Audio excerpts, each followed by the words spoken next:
Similarly, it shouldn't have anything to do with religion. Moral science and laws, 57, should come under no religious authority. There's neither God nor religion, in other words. Or then positively, what should direct morality? Matter, facts, numbers, and might. Only matter matters. Only matter is important. Only things material are important. Morality, all that centers on money and pleasure. That's exactly how people today are living.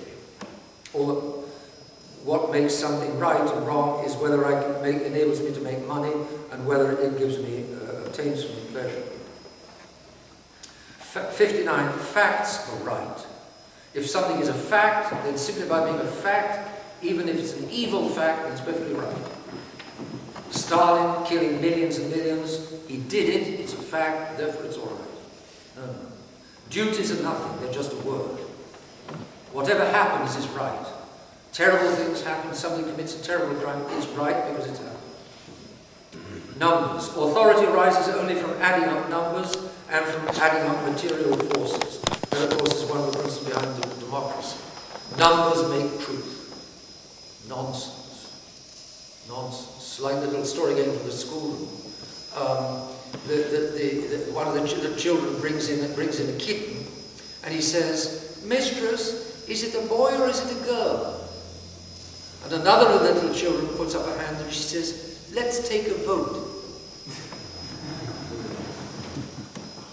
Whether the little kitten is a boy or a girl has got nothing to do with any vote.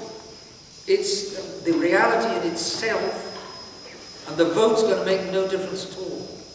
But today people think voting, numbers, if people, the majorities for, the majorities against, that's what's going to make truth and that's what's going to make right and wrong. No. It's the principle of democracy, modern democracy. It's completely false. The church, so right is what succeeds, 61, even if it is unjust. In the famous English principle, might makes right. Might is right. If I've got more power, then what I say is good. The applications of secularism, revolution, and nationalism. The church must not intervene in any questions of right. Church, stay out, error. It is lawful to disobey legitimate rulers and to rebel, error.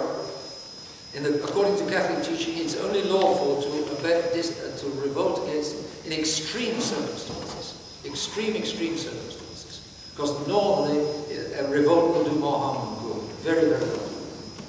In 64, love and service of country excuse perjury and any other crime against eternal law. In other words, 64, my country, right or wrong. Again, a lot of people think that today. My country, right or wrong. If my country's got into a fight, then our side is right, even if it's not right. A lot of people think that way. Finally, marriage. The nature of marriage, impediments of marriage, and other hindrances. That's a little misleading. We'll come to it. Marriage is sacramental, in nature by sacramental. It's a sacrament.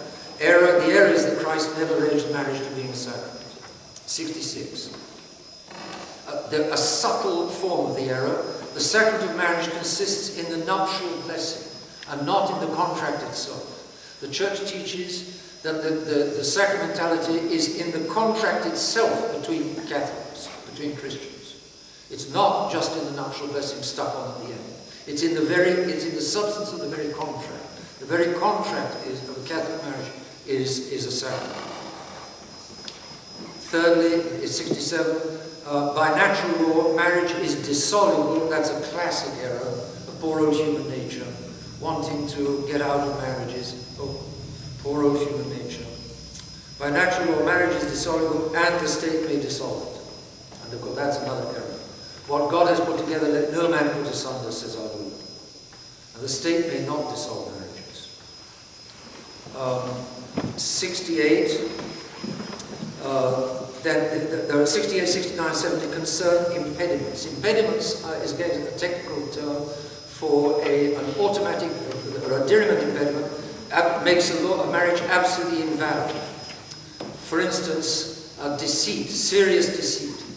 This girl was a slave when I fell in love with her and I married her, and she disguised that she was a slave. I only afterwards discovered that she was a slave. The contract is invalid. It's too important a part of the contract whether she's a slave or not a slave. That's an example. The contract is not valid. So there are diriment impediments, there are hindrances, intrinsic hindrances, which absolutely stop the marriage being valid. And who is going to say what those hindrances are?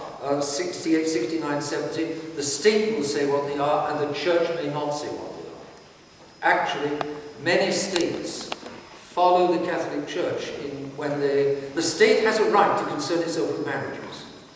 Because marriage is a social institution and not just an individual institution. Because marriage is the future of society. If there is no marriages and no children, there's no future of the society. Therefore, the state has a right to concern itself with marriages. The church has a right to concern itself with marriages. Because it's the future of souls for heaven. Souls for heaven, souls for the state. Both are needed. So both have a say. But the state's say is subordinate to the church say, because the state's organizing of life here below has no other ultimate purpose than the going of souls to heaven. And therefore the state say is subordinate to the church say. But the Freemasons want the state say to be superior to the church say. Other hindrances are two particular points, not tridental but state prescriptions, that are reference to the Council of Trent. Tridental is the adjective from Trent. At the time of the Counter-Reformation, the church made many prescriptions, laid down many laws concerning marriage to tighten up, and marriage was very loose.